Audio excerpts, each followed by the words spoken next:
દૂધી મેથીના મુઠિયા બનાવવા માટે મિક્સિંગ બાઉલમાં 1 કપ દૂધીનું છીણ ઉમેરશું, સાથે 1 કપ ઝીણી સુધારેલી મેથી, 1/4 કપ કોથમીરના પાન, 1 મોટી ચમચી આદુ મરચાં લસણની પેસ્ટ ઉમેરશું. તીખાશ આપણે લીલા મરચાંની કરવાની છે એટલે લીલા મરચાંનું પ્રમાણ થોડું વધારે રાખવું. સ્વાદ પ્રમાણે મીઠું, મસાલામાં અડધી ચમચી હળદર પાવડર, ગળપણ માટે 2 ચમચી ખાંડ ઉમેરશું, સાથે અડધી ચમચી આખું જીરું, અડધી ચમચી લીલી વરિયાળી, ચપટી ખાવાના સોડા ઉમેરશું. એકદમ પોચા મુઠિયા તૈયાર થશે. 2 ચમચી જેટલો લીંબુનો રસ ઉમેરીને બધા મસાલા સારી રીતે મિક્સ કરી લઈશું.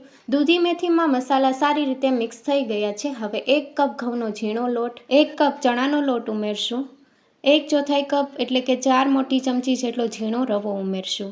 1 કપ દૂધીનું છીણ અને 1 કપ મેથી સાથે આપણે 2 કપ લોટ લીધા છે, ઘઉંનો લોટ અને ચણાનો લોટ. 2 ચમચી તેલ ઉમેરશું, સારી રીતે મોણ દઈ દઈશું. પાણી ઉમેર્યા વગર સોફ્ટ લોટ તૈયાર કરી લઈશું. તો આ રીતે દૂધીમાંથી પાણી છૂટું પડે તેમાંથી જ લોટ તૈયાર થઈ ગયો છે. હાથ ઉપર તેલ લગાવી દઈશું અને મુઠિયાનો શેપ આપી દઈશું. આ રીતે બાકીના બધા મુઠિયા તૈયાર કરી લઈશું. સ્ટીમરને 5 મિનિટ માટે સ્ટીમ કરી લીધું છે. સ્ટીમર સારી રીતે ગરમ થઈ ગયું છે. ડીશને ઓઇલથી ગ્રીસ કરી લીધી છે. મુઠિયા આવે એટલા ઉમેરી દઈશું. 12 મિનિટ માટે હાઈ ગેસની ફ્લેમ ઉપર સ્ટીમ કરી લીધા છે. મુઠિયા ચેક કરી લઈશું. નાઇફ એકદમ ક્લીન આવે છે. મુઠિયા સ્ટીમ થઈ ગયા છે. ગેસની ફ્લેમ બંધ કરી દઈશું. મુઠિયાને ઠંડા થવા દઈશું અને પછી આ રીતે પીસ કરી લઈશું. તો આ રીતે બાકીના બધા મુઠિયાના પીસ કરી લઈશું. મુઠિયાનો વઘાર કરવા માટે કડાઈમાં 4 મોટી ચમચી તેલ ઉમેર્યું છે.